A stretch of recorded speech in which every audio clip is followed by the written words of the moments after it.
บ่ทันได้เฮ็ดบุญหลายซ้ำยังบ่ทันได้ฝึกตนเองหลายซ้ำศีลก็บ่ค่อยรักษาลูกเฮาคือกันตายก่อนยังบ่ทันได้ฝึกยังบ่ทันได้รักษาศีลหลาย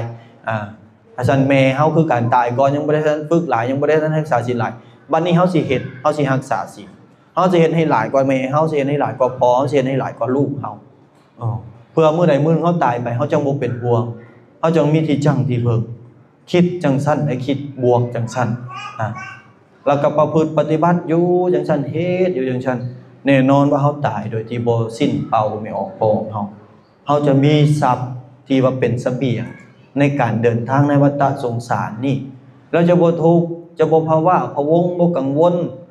บ่แม่นจะว่าสิตายหายใจแผ่บอยู่โอ๊ยตายไปเขาสิเฮ็ดบุญหาค่อยบ่แม่นบ่แลงัวสิอยู่จังได๋เนาะค่อยตายไปแล้วดินตอนนั้นเป็นจังได๋เนาะลูกสิบ่ญาติกันบ่เงินอยู่ในธนาคาร 2-3 ตื้อสิเขาสิบ่ญาติกันบ่ยังเป็นห่วงอยู่ถ้าเป็นห่วงไปยึดติดถือมั่นจังซั่นระวังได้ไปออกไปเกิดเป็นสัตว์เกิดเป็นเปรตเฝ้าทรัพย์เจ้าของ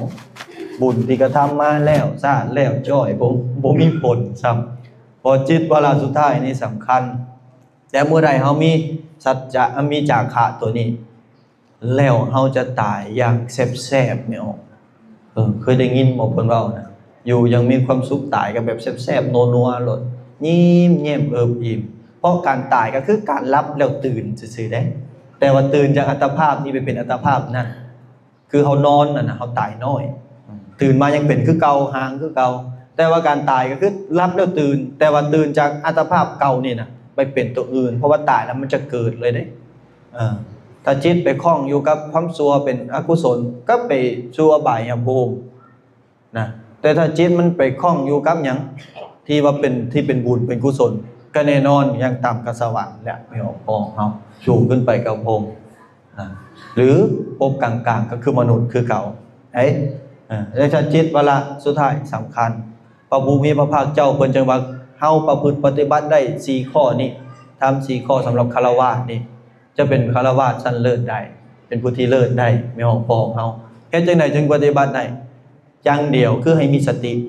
ใช้ชีวิตอย่างมีสติคือการเจริญอานาปานสติมีสติสัมปชัญญะอยู่กับกายคือเห็นลมหายใจเข้าลมหายใจออกบ่เพราะว่าพะวงนำอนาคตบ่อะไรหักอะไรหานำอดีตแต่ว่าจงอยู่กับปัจจุบันเนาะอยู่กับปัจจุบันเห็นลมเข้าลมออกอยู่ณปัจจุบันเฮ็ดหยังก็อย่าให้ฮู้เท่าทันตัวนั้นแล้วทุกอย่างมันจะคอยดีขึ้นจิตเฮาจะแข็งขึ้นเราจะฮู้เท่าทันถึงความทุกข์เฮาจะสลัดได้ง่ายคือคนกับจับไฟเห็นบ่เฮาจับไฟจับปุ๊บร้อนแล้วเฮาก็ปะปั๊บจับปุ๊บร้อนก็ปั๊บกิเลสตัณหาคือกันถ้าเฮาลงไปยึดติดถือมั่นถ้าเฮานั้นปะแห่งทุกข์ถ้าเฮายึดติดถือมั่นน้อยนึงโอ้ยทุกข์ใจน้อยนึงโอ้มันเป็นสัจธรรมปุ๊บปะปั๊บเฮาก็จะบ่